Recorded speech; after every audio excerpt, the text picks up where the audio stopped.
Hi friends, Panchami ಹಬ್ಬಕ್ಕೆ perfect ರವೆ ಉಂಡೆ ಕಟ್ಟೋ ವಿಡಿಯೋನ ಸರ್ಚ್ ಮಾಡ್ತಿದ್ದೀರಾ? ಹಾಗಿದ್ರೆ ನೀವು ಕರೆಕ್ಟ್ ಆದ ವಿಡಿಯೋಗೆ ಬಂದಿದ್ದೀರಾ. ಅಮ್ಮನ್ ಸ್ಟೈಲಲ್ಲಿ ಪರ್ಫೆಕ್ಟ್ ಉಂಡೆ ಕಟ್ಟೋದು ಹೇಗೆ ಅಂತ ಗೊತ್ತಾ? ಪ್ರತಿಯೊಬ್ಬರು ಮಾಡುವಂತ ಆ 5 ಮಿಸ್ಟೇಕ್ಗಳು ಯಾವುದು, ಹಾಗೆ ಅದನ್ನ ಸರಿ ಮಾಡೋದು ಹೇಗೆ, ಉಂಡೆ ಕಟ್ಟಿ 15 ದಿವಸ ಬೇಕಾದ್ರೂ ಇಡಬಹುದಾದ ಆ ಸೀಕ್ರೆಟ್ ಟಿಪ್ ಏನು, ಇದ್ರ ಜೊತೆಗೆ ಉಂಡೆ ಕಟ್ತಾ ರವೆ ಮಿಶ್ರಣ ಗಟ್ಟಿ ಆದ್ರೆ ಅದನ್ನ ಹೇಗೆ ಸರಿ ಮಾಡಿ ಉಂಡೆಗಳನ್ನ ಕಟ್ಟಬಹುದು, ಹಾಗೇನೆ ಈ ಉಂಡೆಗಳನ್ನ ಕಟ್ಟಬೇಕಾದ್ರೆ ಉಂಡೆ ಸಾಫ್ಟ್ ಆಗಿ ಬರಬೇಕು ಅಂದರೆ ಏನು ಮಾಡಬೇಕು, ಈ ಎಲ್ಲ ಟಿಪ್ಸ್ಗಳ ಸೂಪರ್ ಆದಂತಹ ವಿಡಿಯೋ ಇವತ್ತು ನಾನು ನಿಮಗೆ ತೋರಿಸ್ಕೊಡ್ತಾ ಇದ್ದೀನಿ.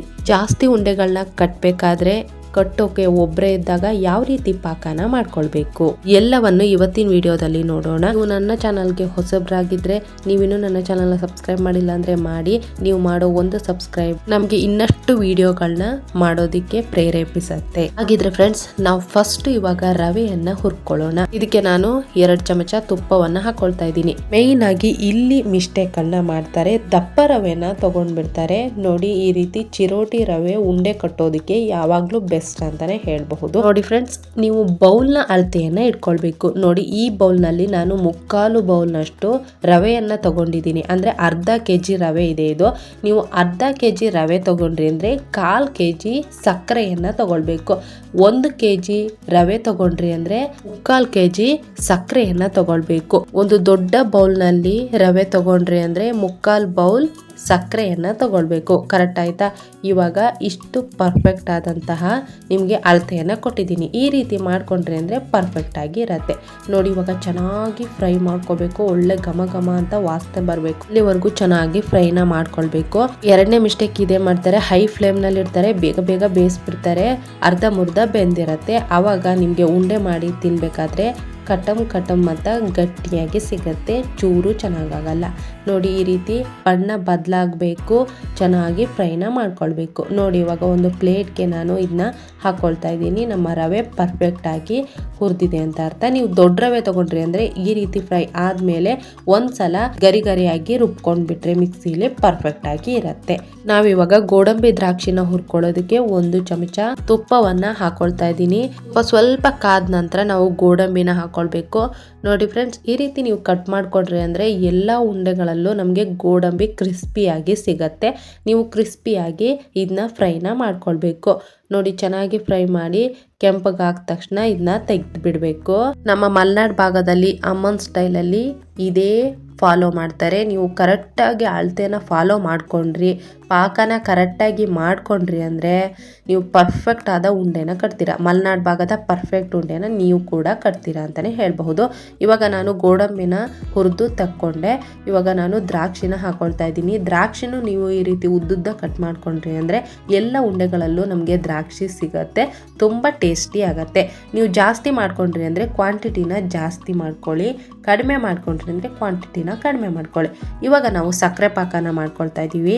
ನೋಡಿ, 3/4 ಬೌಲು ನಾನು ರವೆಯನ್ನ ಹುರಿದು ಇಟ್ಕೊಂಡಿದ್ದೀನಿ. ಇದಕ್ಕೆ ನಾವು ಅರ್ಧ ಬೌಲ್ನಷ್ಟು ಸಕ್ಕರೆಯನ್ನ ಹಾಕೊಳ್ಬೇಕು. 1/4 ಭಾಗ ಕಡಿಮೆ ಮಾಡಿದ್ರೆ ಪರ್ಫೆಕ್ಟ್ ಆಗಿ ಇರತ್ತೆ. ಇದಕ್ಕೆ ನಾನು 1 ಲೋಟ ನೀರ್ನ ಹಾಕೊಳ್ತಾ ಇದ್ದೀನಿ. ಇಲ್ಲಿ ನೀವು ನೀರ್ನ ಜಾಸ್ತಿ ಹಾಕಿದ್ರೆ ಪಾಕ ಲೇಟ್ ಆಗಿ ಬರುತ್ತೆ, ನೀವು ನೀರ್ನ ಕಡಿಮೆ ಹಾಕಿದ್ರೆ ಪಾಕ ಬೇಗನೆ ಬರುತ್ತೆ. ನೋಡಿ, ಇವಾಗ ಪಾಕನ ಮಾಡ್ಕೊಳ್ಬೇಕು. ಇಲ್ಲಿ ಮೇನ್ ಮಿಸ್ಟೇಕ್ನ ಮಾಡೋದು ಏನು ಗೊತ್ತಾ? ಇವಾಗ ಫಸ್ಟ್ ಇದನ್ನ ಹಾಕೊಂಡ್ಬಿಡೋಣ. 4 ಲವಂಗನ ಹಾಕೊಳ್ತಾ ಇದ್ದೀನಿ. ಇದನ್ನ ಹಾಕೊಂಡು ಆದಮೇಲೆ ಪುಡಿ ಮಾಡಿದಂತಹ ಏಲಕ್ಕಿಯನ್ನು ಹಾಕೊಳ್ತಾ ಇದ್ದೀನಿ. ಒಳ್ಳೆ ಸ್ಮೆಲ್ಲು, ಒಳ್ಳೆ ಘಮ ಬರುತ್ತೆ ನೀವು ಪಾಕಕ್ಕೆ ಇದನ್ನ ಹಾಕೊಂಡ್ರೆ. ನೋಡಿ, ಉಳಿದಿರುವಂತಹ ತುಪ್ಪವನ್ನು ಹಾಕೊಳ್ತಾ ಇದ್ದೀನಿ. ನೋಡಿ ಫ್ರೆಂಡ್ಸ್, ಇಲ್ಲಿ ನಾವು ಪಾಕ ಮಾಡ್ಕೊಳ್ಬೇಕಾದ್ರೆ ಕರೆಕ್ಟಾಗಿ ನೋಡ್ತಾ ಇರಬೇಕು, ಅಬ್ಸರ್ವ್ ಮಾಡ್ತಾ ಇರಬೇಕು. ಬರೀ 1 ತಂತಿ ಪಾಕ ಬರಬೇಕು ಅಷ್ಟೇ. 2-3 ತಂತಿ ಪಾಕಗಳು ಬಂದವು ಅಂದರೆ ಉಂಡೆಗಳು ಗಟ್ಟಿಯಾಗಿಬಿಡುತ್ತೆ, ತಿನ್ನೋಕ್ಕೆ ಆಗಲ್ಲ, ಕಟ್ಟೋಕ್ಕೂ ತುಂಬಾ ಕಷ್ಟ ಆಗತ್ತೆ. ನಾನು ನಿಮಗೆ ತೋರಿಸ್ತಾ ಇದ್ದೀನಿ. ನೋಡಿ, ಈ ರೀತಿ ಬಂದರೆ ಇನ್ನೂ ಪಾಕ ಬಂದಿಲ್ಲ, ನಮಗೆ ಇನ್ನೂ ಪಾಕ ಬರಬೇಕು ಅಂತ ಅರ್ಥ. ನೋಡಿ, ಚೆನ್ನಾಗಿ ನೀವು ಕುದಿಸ್ಬೇಕು, ಕೈ ಆಡ್ತಾ ಇರಬೇಕು. ನೀವು ನೀರನ್ನ ಜಾಸ್ತಿ ಹಾಕೊಂಡ್ರಿ ಅಂದರೆ ಪಾಕ ಲೇಟಾಗಿ ಬರೋದು ಅಂತಲೇ ಹೇಳಬಹುದು.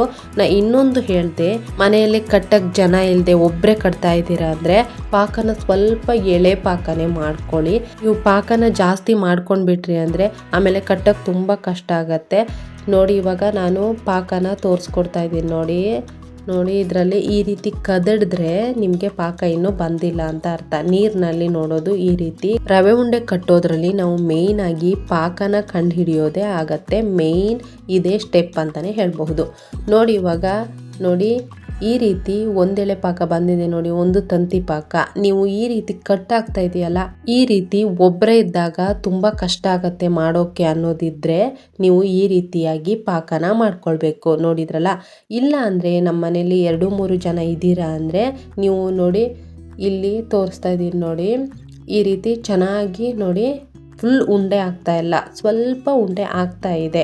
ನೀವು ಚೆನ್ನಾಗಿ ಕೈಯಲ್ಲಿ ಇದು ಮಾಡಿದರೆ ಅದು ಚೆನ್ನಾಗಿ ಉಂಡೆ ಆಗಬೇಕು. 3-4 ಜನ ಮನೆಯಲ್ಲಿ ಏನಾದರೂ ಇದ್ರಿ ಅಂದರೆ ನೀವು ಆ ರೀತಿ ಮಾಡಿಕೊಂಡು ನೀವು ಉಂಡೆನ ಕಟ್ಟಬಹುದು. ನಾವು ಬಿಸಿ ಬಿಸಿ ಕಟ್ತೀವಲ್ಲ ಅವಾಗ ನಮಗೆ ಆಗಲ್ಲ ಒಬ್ಬರೇ ಇರಬೇಕಾದ್ರೆ. ಸಕ್ಕರೆ ಪಾಕನ ನಾನು ಕೆಳಗೆ ಇಳಿಸ್ಕೊಂಡಿದ್ದೀನಿ. ಹುರಿದಿರುವಂತಹ ರವೆನೂ ರೆಡಿ ಇದೆ. ನಿಧಾನವಾಗಿ ರವೆನ ಹಾಕ್ತಾ ನೀವು ಚೆನ್ನಾಗಿ ತಿರ್ಸ್ಬೇಕು. ಇಲ್ಲಿ ಗಂಟೇನೂ ಆಗಲ್ಲ. ಚೆನ್ನಾಗಿ ನೀವು ತಿರ್ಸ್ಕೊಂಡ್ರಿ ಅಂದರೆ ಗಂಟೆಲ್ಲ ಏನೂ ಆಗೋದಿಲ್ಲ. ನೋಡಿ ನೀಟಾಗಿ ಚೆನ್ನಾಗಿ ತಿರ್ಸ್ಕೊಳ್ಬೇಕು. ಇದು ಕೂಡ ಮಿಸ್ಟೇಕ್ ಆಗತ್ತೆ. ನೀವು 2-3 ಎಳೆ ಪಾಕ ಮಾಡ್ಕೊಂಡ್ರಿ ಅಂದರೆ ನೋಡಿ ಈ ರೀತಿ ತಿರ್ಸ್ಬೇಕಾದ್ರೆ ಹುಡಿ ಆಗಿಬಿಡತ್ತೆ. ಈ ರೀತಿ ಮೆತ್ತಗಾಗೋದಿಲ್ಲ. ನೀವು ಇವಾಗ ಕಟ್ಟಬೇಕಾದ್ರೆ ಮೆತ್ತಗಾಗತ್ತೆ. ಆಮೇಲೆ ನೀವು ಮತ್ತೊಂದು ಸಲ ಶೇಪ್ನ ಕೊಡಬಹುದು. ಉಂಡೆಗಳನ್ನ ಕಟ್ಟೋದು ಮೇನ್ ಸ್ಟೆಪ್ ಅಂತಲೇ ಹೇಳ್ಬಹುದು. ಯಾಕೆಂದರೆ ಇದು ಇನ್ನು ಹೋಗ್ತಾ ಗಟ್ಟಿ ಆಗಿಬಿಡುತ್ತೆ. ಪಾಕ ಇರತ್ತಲ್ಲ ಗಟ್ಟಿ ಆಗಿಬಿಡತ್ತೆ. ತುಂಬ ಬೇಗನೆ ಉಂಡೆಗಳನ್ನ ಕಟ್ಟಬೇಕಾಗತ್ತೆ. ನೋಡಿ ಇವಾಗ ಹುರಿದಿರುವಂಥ ಗೋಡಂಬಿ ದ್ರಾಕ್ಷಿನ ಹಾಕ್ಕೊಂಡು ಒಂದ್ಸಲ ಚೆನ್ನಾಗಿ ನೀವು ತಿರ್ಸ್ಕೊಳ್ಬೇಕು. ತಿರ್ಸ್ಕೊಂಡಾದ್ಮೇಲೆ ಇನ್ನು ಉಂಡೆ ಕಟ್ಟೋಕ್ಕೆ ಸ್ಟಾರ್ಟ್ ಮಾಡಬೇಕು. ನೋಡಿ ಫ್ರೆಂಡ್ಸ್, ನಾನು ಕೈ ಅದ್ಕೊಳ್ಳೋಕ್ಕೆ ಬಿಸಿ ಇರತ್ತಲ್ಲ, ಕೈ ಅದ್ಕೊಳ್ಳೋಕ್ಕೆ ಸ್ವಲ್ಪ ನೀರನ್ನ ತಗೊಂಡಿದ್ದೀನಿ. ಮೇನ್ ಮಿಸ್ಟೇಕ್, ಲಾಸ್ಟ್ ಮಿಸ್ಟೇಕ್ ಏನು ಮಾಡ್ತಾರೆ ಗೊತ್ತಾ, ಈ ರೀತಿ ನೀರನ್ನ ಸ್ವಲ್ಪ ಕೈಗೆ ಹತ್ಕೊಳ್ಳಲ್ಲ. ಈ ರೀತಿ ಬಿಸಿ ಇರುತ್ತೆ, ಕಟ್ಟೋಕೆ ಆಗಲ್ಲ ಅನ್ನೋ ಕಾರಣಕ್ಕೆ ಅವರು ಹಾಲನ್ನ ಸುರಿತಾರೆ. ಅಂದರೆ ಕೈ ಫುಲ್ ಅದ್ದಿ ಹಾಲನ್ನ ಸುರಿದು ಈ ರೀತಿ ಮಾಡ್ಕೊಂಡ್ರಿ ಅಂದರೆ, ತುಂಬ ಜಾಸ್ತಿ ಹಾಲನ್ನ ಬಳಸಿದ್ರಿ ಅಂದರೆ ಉಂಡೆಗಳು 2 ದಿವಸನೂ ಬರೋದಿಲ್ಲ, ಬೂಸ್ಟ್ ಬಂದ್ಬಿಡತ್ತೆ. ಇದೇ ಕಾರಣಕ್ಕೆ ನೀವು ಬೆಚ್ಚಗಿನ ನೀರು ಅಥವಾ ಬೆಚ್ಚಗಿನ ತುಪ್ಪವನ್ನು ಕಾಯಿಸ್ಬಿಟ್ಟು ಕಟ್ಟಿದ್ರಿ ಅಂದರೆ ಈ ರೀತಿ ಹತ್ಕೊಂಡು ತುಂಬ ಚೆನ್ನಾಗಾಗತ್ತೆ. 15 ದಿವಸ ಕಟ್ಲೆ ಬೇಕಾದರೂ ಇಡಬಹುದು. ನೋಡಿದ್ರಲ್ಲ ಫ್ರೆಂಡ್ಸ್, 15 ದಿವಸ ಕಟ್ಲೆ ನೀವು ಉಂಡೆಗಳನ್ನ ಇಡೋಕೆ ಸೂಪರ್ ಟಿಪ್ ಏನು ಗೊತ್ತಾ, ಜಾಸ್ತಿ ಹಾಲು ಏನನ್ನೂ ಬಳಸಬೇಡಿ. ನೀರು ಅಥವಾ ತುಪ್ಪನ ಹಾಕಿಬಿಟ್ಟು ಕಟ್ಟಿದರೆ 15 ದಿವಸ ಬೇಕಾದರೂ ನಿಮಗೆ ಉಂಡೆಗಳು ಚೆನ್ನಾಗಿ ಇರುತ್ತೆ, ಹಾಳಾಗೋದಿಲ್ಲ. ನೋಡಿ ಈ ರೀತಿ ಚೆನ್ನಾಗಿ ನೀವು ಕಟ್ಟಬೇಕು. ನೋಡಿ ಫಸ್ಟ್ ಕಟ್ಟಿದ್ದಕ್ಕೂ ಇದಕ್ಕೂ ಎಷ್ಟು ಡಿಫ್ರೆನ್ಸ್ ಇದೆ. ಹೋಗ್ತಾ ತುಂಬ ಗಟ್ಟಿಯಾಗಿಬಿಡತ್ತೆ ಪಾಕ. ಸ್ವಲ್ಪ ಹೇಳಿದ್ನಲ್ಲ ಎಳೆ ಪಾಕ ಮಾಡ್ಕೊಂಡಾಗ ನಾ ಇವಾಗ ಮಾಡಿದ್ನಲ್ಲ ಅದೇ ಥರ ಪಾಕ ಮಾಡ್ಕೊಂಡ್ರಿ ಅಂದರೆ ನಮಗೆ ಕಟ್ಟೋದಕ್ಕೆ ಟೈಮ್ ಸಿಗತ್ತೆ. ನೋಡಿ ಇವಾಗ ನಾವು ಮಾಡಿಟ್ಕೊಂಡಂಥ ಉಂಡೆಗಳನ್ನ ಇವಾಗ ಶೇಪ್ನ ಕೊಡಬೇಕು. ತುಂಬ ಗಟ್ಟಿ ಆದಮೇಲೆ ನೀವು ಶೇಪ್ ಕೊಡೋಕೆ ಹೋಗಬಾರ್ದು, ಅದು ಬರಲ್ಲ.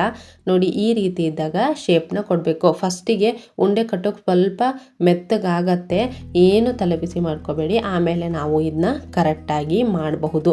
ಕರೆಕ್ಟಾಗಿ ನಾ ತೋರಿಸಿರೋ ಅಳತೆಯಲ್ಲಿ ಮಾಡಿ ನೋಡಿ, ನೀವು ಎಷ್ಟು ಚೆನ್ನಾಗಿ ಬರುತ್ತೆ ಉಂಡೆಗಳು. ರವೆ ಉಂಡೆ ಪಂಚಮಿ ಹಬ್ಬಕ್ಕೆ ಪರ್ಫೆಕ್ಟ್ ಆಗಿರುತ್ತೆ. ಅಮ್ಮನ ಎಲ್ಲ ಸೀಕ್ರೆಟ್ಗಳು ಇವೆ ಅಂತಲೇ ಹೇಳ್ಬಹುದು. ಹಿಂದಿನ ಕಾಲದಲ್ಲಿ ಇದೇ ರೀತಿನೇ ಮಾಡ್ತಿದ್ರು. ನೋಡಿದ್ರಲ್ಲ ಫ್ರೆಂಡ್ಸ್, ಉಂಡೆನ ಕಟ್ಕೊಂಡಾಯಿತು. ನೋಡಿ ಇವಾಗ ಲಾಸ್ಟಿಗೆ ಹೋಗ್ತಾ ನಮಗೆ ಈ ರವೆ ಡ್ರೈ ಆಗ್ತಾ ಹೋಗುತ್ತೆ. ನೋಡಿ ಇವಾಗ ಉಂಡೆನೇ ಕಟ್ಟಕ್ಕಾಗಲ್ಲ, ಎಲ್ಲ ಪುಡಿಯಾಗಿ ಹೋಗುತ್ತೆ. ಇದಕ್ಕೆ ನಾನು ಅಮ್ಮನ ಸ್ಟೈಲಲ್ಲಿ ಒಂದು ಸೀಕ್ರೆಟ್ ಸೂಪರ್ ಟಿಪ್ನ ಕೊಡ್ತಾ ಇದ್ದೀನಿ. ನೋಡಿ ಇವಾಗ ನೀವು ಸಣ್ಣ ಉರಿಯಲ್ಲಿ ಗ್ಯಾಸ್ನ ಆನ್ ಮಾಡಬೇಕು. ಗ್ಯಾಸ್ ಮೇಲೆ ಮತ್ತೆ ಇಡಬೇಕು. ನೀವು ಗ್ಯಾಸ್ ಮೇಲೆ ಇಟ್ಟ ತಕ್ಷಣ ಸುತ್ತಲೂ ರವೆ ಚೆನ್ನಾಗಿ ಬಿಡ್ತಾ ಬರುತ್ತೆ. ನೋಡಿ ಚೆನ್ನಾಗಿ ಬಿಡ್ತಾ ಬಂದಿದೆ. ನೋಡಿ ಎಷ್ಟು ಚೆನ್ನಾಗಿ ಬರ್ತಿದೆ. ಈ ರೀತಿ ನೀವು ಬಿಸಿ ಮಾಡ್ಕೊಳ್ತಾ ಕಟ್ಟಿದ್ರಿ ಅಂದರೆ ಚೆನ್ನಾಗಿ ಪಾಕ ಎಲ್ಲ ಕರಗಿ ನಿಮಗೆ ಈ ರೀತಿ ಉಂಡೆಗಳನ್ನ ಕಟ್ಟೋದಕ್ಕೆ ಬರುತ್ತೆ. ನಾನಿವಾಗ ಈ ಮಿಶ್ರಣವನ್ನು ಬಿಸಿ ಮಾಡಿಕೊಂಡು ಬಂದಿದ್ದೀನಿ. ಇವಾಗ ಹೇಗೆ ಕಟ್ಬೋದು ಅಂತ ನೀವೇನೇ ನೋಡಬಹುದು. ನೋಡಿ ಎಷ್ಟು ಚೆನ್ನಾಗಿ ಉಂಡೆ ಬಂದಿದೆ. ನಮಗೆ ರವೆ ಸ್ವಲ್ಪನೂ ವೇಸ್ಟ್ ಆಗಿಲ್ಲ ಫ್ರೆಂಡ್ಸ್. ಈ ಟಿಪ್ ಏನಾದರೂ ಗೊತ್ತಿಲ್ಲ ಅಂದರೆ ಪಾಪ ಸುಮ್ಮನೆ ಕಟ್ಟಕ್ಕೆ ಬರಲ್ಲ ಅಂತ ಈ ರವೆನೆಲ್ಲ ಬಿಡ್ತಾರೆ ಗೊತ್ತಿಲ್ದಿರೋರು. ನೋಡಿ ಇದು ಒಂದು ಸೂಪರ್ ಟಿಪ್ ಅಂತಲೇ ಹೇಳಬಹುದು. ನೀವು ಕೂಡ ಟ್ರೈ ಮಾಡಿ. ಚೆನ್ನಾಗಿ ಉಂಡೆಗಳನ್ನ ನೋಡಿ ಎಷ್ಟು ಚೆನ್ನಾಗಿ ಬಂದಿದೆ ಅಂತ ನೋಡಿ. ಟೇಸ್ಟ್ ಕೂಡ ಅಷ್ಟೇ ಅದ್ಭುತವಾಗಿರುತ್ತೆ. ನೋಡಿದ್ರಲ್ಲ ಫ್ರೆಂಡ್ಸ್, ಈ ಮಿಸ್ಟೇಕ್ಗಳಲ್ಲಿ ನೀವು ನಿಮ್ಮ ಮನೆಯಲ್ಲಿ ಮಾಡಬೇಕಾದ್ರೆ ಯಾವ ಮಿಸ್ಟೇಕ್ಗಳನ್ನ ಮಾಡಿದ್ದೀರಾ ಅಂತ ಕಮೆಂಟ್ ಬಾಕ್ಸ್ನಲ್ಲಿ ತಿಳಿಸಿ. ಅದ್ರ ಜೊತೆಗೆ ನೀವು ಯಾವಾಗಾದರೂ ಈ ಮಿಸ್ಟೇಕ್ಗಳನ್ನ ಮಾಡಿ ನನಗೆ ಗೊತ್ತಿಲ್ಲದೆ ಸುಮ್ಮನೆ ರವೆನೆಲ್ಲ ಚೆಲ್ಲಿದ್ದೀರಾ ಅಂತ ಕಮೆಂಟ್ ಬಾಕ್ಸ್ನಲ್ಲಿ ತಿಳಿಸಿ. ನೋಡಿದ್ರಲ್ಲ ಫ್ರೆಂಡ್ಸ್, ನಿಮ್ಗೇನಾದರೂ ಈ ವಿಡಿಯೋಗಳು ಇಷ್ಟ ಆಗಿದ್ರೆ, ನಾ ಮಾಡ್ತಾ ಇರೋ ಕಂಟೆಂಟ್ ನಿಮಗೆ ಇಷ್ಟ ಆಗ್ತಾ ಇದ್ರೆ ಪ್ಲೀಸ್ ನನ್ನ ಚಾನಲ್ನ ಸಬ್ಸ್ಕ್ರೈಬ್ ಮಾಡ್ಕೊಳ್ಳಿ. ನೀವು ಮಾಡೋ ಒಂದು ಸಬ್ಸ್ಕ್ರೈಬ್ ಬಟನ್ ಇನ್ನೂ ಹೊಸ ವಿಡಿಯೋಗಳನ್ನ ನಾನು ಕೊಡಬೇಕು, ಆ ರೀತಿ ಹುಡುಕಬೇಕು ಅಂತ ನಮಗೆ ಮೋಟಿವೇಶನ್ ಸಿಕ್ತಂಗಾಗತ್ತೆ.